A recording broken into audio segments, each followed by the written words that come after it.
Hi, Tammy. How's it? Hello, Sid. I'm great, thanks. How are you doing? I'm okay. I'm glad to see you as usual. And I know you had told me about Azerbaijan, so I thought it only made sense to talk to you about that. So my opening question to you, Tammy, is what inspired you to visit Azerbaijan, and what were your first impressions, sorry, when you arrived? Okay, so Azerbaijan was never on my list of places to visit, but I've always had this thing that every year, God willing, if everything goes well, I'd like to add a different stamp of a different country to my passport. And not only different countries, obviously income or funds. Allowing it, then I would do it. And my husband actually had a meeting, a conference in Baku, Azerbaijan, and he said, "Why don't you join me?" And I thought, "Oh, I have not been to Azerbaijan. I've never been to one of the Scandinavian countries, so maybe this is an opportunity." And we checked it out, and it all worked out, and therefore I am here. And that's what inspired me, is getting a new stamp on my passport and visiting a new country. Awesome. All right, I'll get to this comment question here. Dear Tammy, this is from Rish Jitan. Dear Tammy, Azerbaijan is on my bucket list. Natural habitats, unique organic cuisines is what Azerbaijan is known for. What was the cuisine like there? Do people really live in primitive as shown on TV? Hi, Resh. Thank you for the question. So, yes, if Azerbaijan is on your bucket list, it is.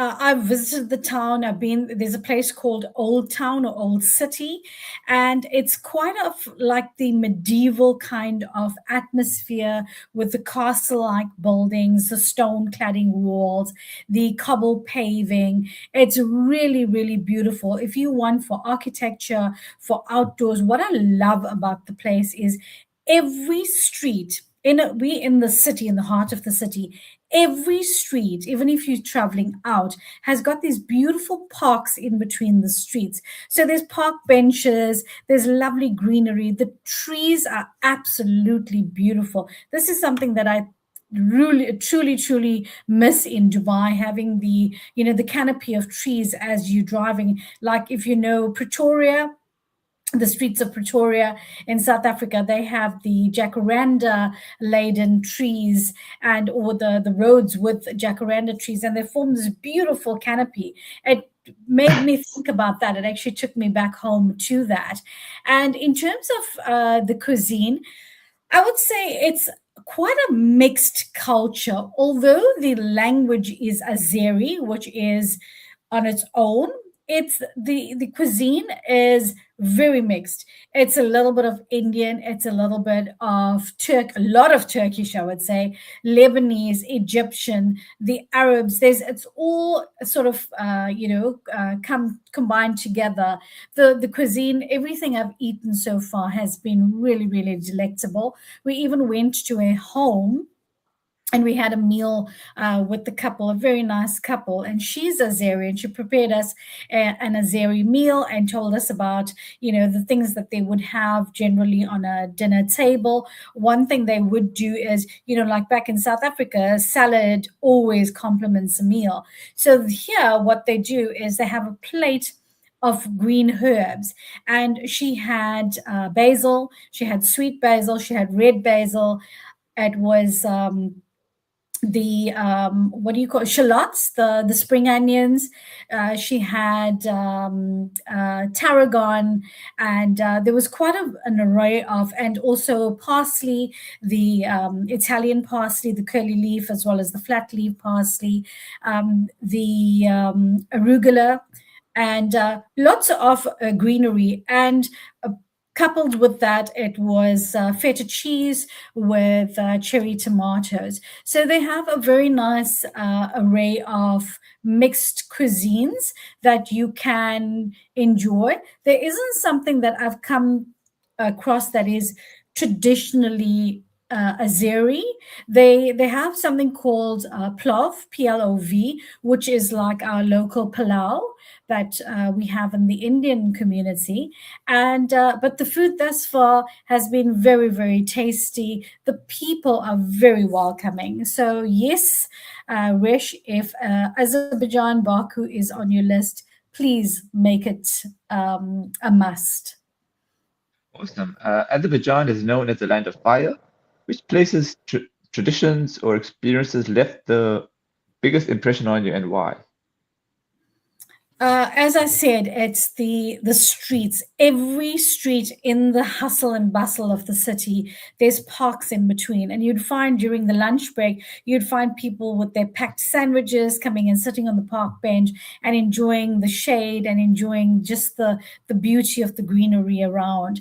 I also was quite taken aback by the Caspian Sea, and we went to a private beach on the Caspian Sea, and it was like a lodge attached to the sea. The sea was absolutely beautiful. You could walk probably like half a kilometer, and the water is quite shallow. There's no real waves as such, so it was beautiful, calm sea. The weather was amazing, although it snows here in winter. This time of the year, the weather was absolutely stunning. It's not that piercing hot sun.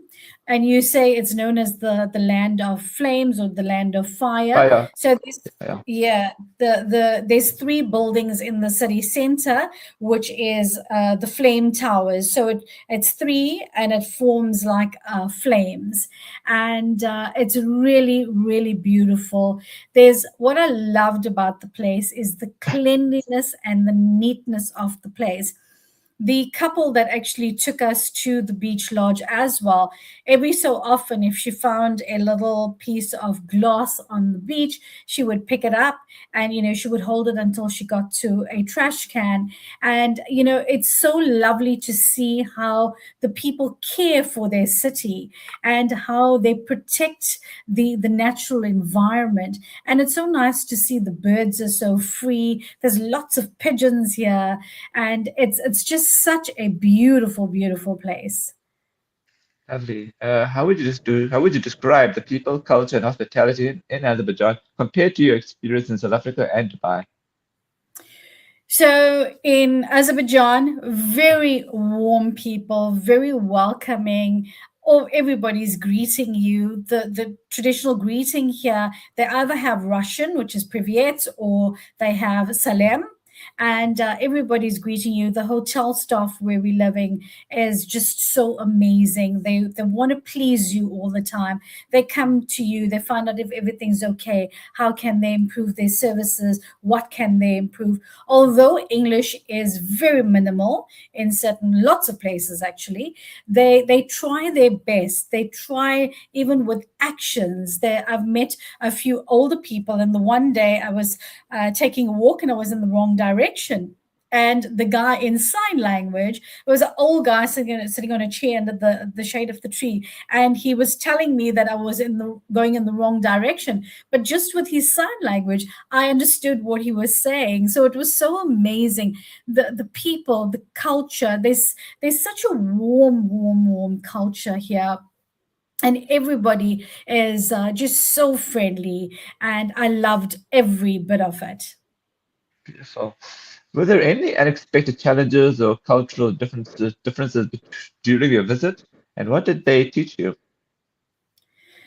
So yes, I would say the even with the kids, one thing I think I stand to be corrected that English is so minimal here. So only in like your top restaurants or in your major hotels you get the staff speaking English. But if you had to go to a downtown restaurant, everything's in Russian, and the Russian language is very, you can't even try to convert it. Sometimes it's so difficult.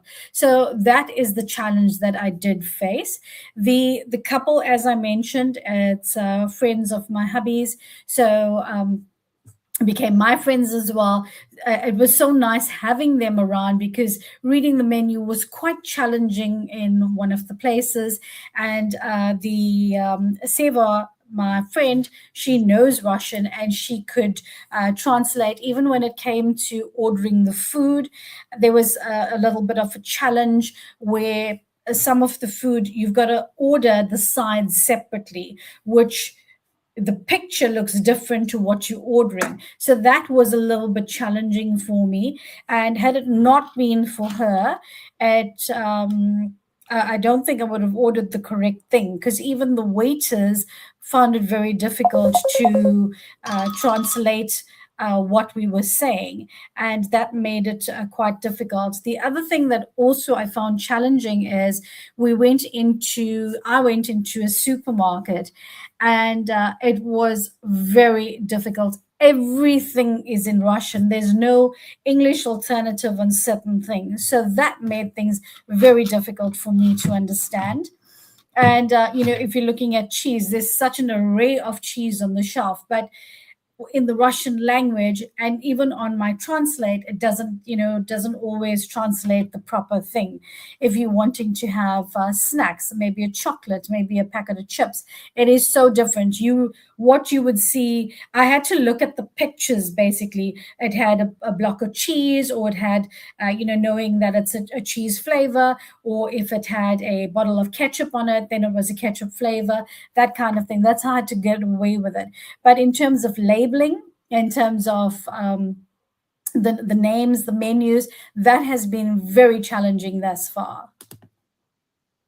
What was your most memorable moment in Azerbaijan, and how did it change your perspective personally or professionally? My most memorable, I would say, was actually two things. The Ambaram Beach Resort. It was just so impeccably neat. And throughout the city, we drove around quite a bit. Throughout the city, I still need to find out what this is all about. They have these monuments, these stone monuments. Like we are currently at the Hilton, and downstairs from here, there's a guy playing a banjo. It's a monument. Then in the city center, there's a horse on its two and its hind legs. There's all over, on almost every corner and major streets, there's these monuments, and they're very culturally rich. And when they joined, the sad part is, when they joined the Soviet Union, they broke away from religion. So what I expected to see, maybe mosques, maybe a lot of churches, I've seen two. I've seen one mosque and one church, which was really abandoned. So that was the sad part for me. They don't have a religion as such. They don't really believe in that, because of being linked to the Soviet Union. And that was the only sad part, where they don't really believe in a religion. But other than that, what stood out were these beautiful monuments, and definitely the cleanliness of the beach.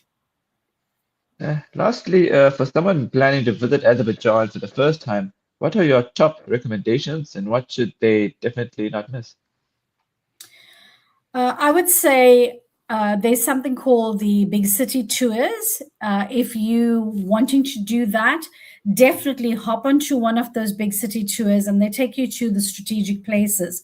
The other thing that is not on the tour that we did separately is the Carpet Museum, which is very much of a Turkish influence, but they give you its 4 stories, and the building is shaped like a rolled up carpet, which was really magnificent. It takes you back to the medieval times of how weaving initially started. And 2 parts of the building, there's these older ladies sitting with an ancient weaving machine, or weaving, it's not actually a machine, like a contraption that they did back in the day. So it was really beautiful to see some of these beautiful monuments, these buildings. And the old town is a definite place that you should visit. You get everything from there. You get from the modern tea, you get or the tea shops, to shopping for clothing, souvenirs, food, whatever it is, and it's they still have the old heritage site. They try to restore it all the time. The other places like in the city center or in the old town, they have still the old school way of doing things, very primitive of how you're washing your hands in a basin, and they have a lot of enamel still here, which was quite interesting to see that they use a lot of the enamel stuff, and they actually sell that as well on the roadside, and you get these little quaint little shops. They're very much into the pashmina shawls, into the cashmere shawls, and because it gets so cold here in winter, they have. It reminds me of that the Elton John song where it was Nikita with the beret and the ear muffs, with the coat. So they sell a lot of the winter stuff here as well.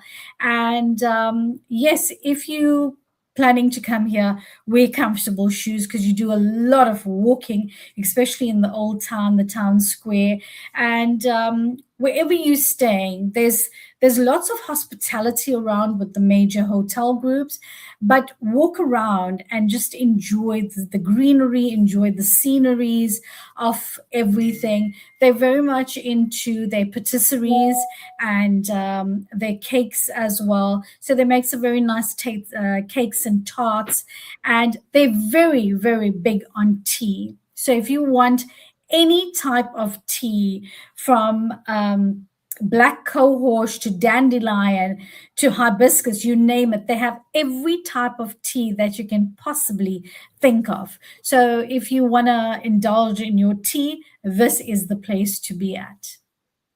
Awesome. Thanks so much for your time, Tammy. You're most welcome. Love and light to all the listeners and viewers.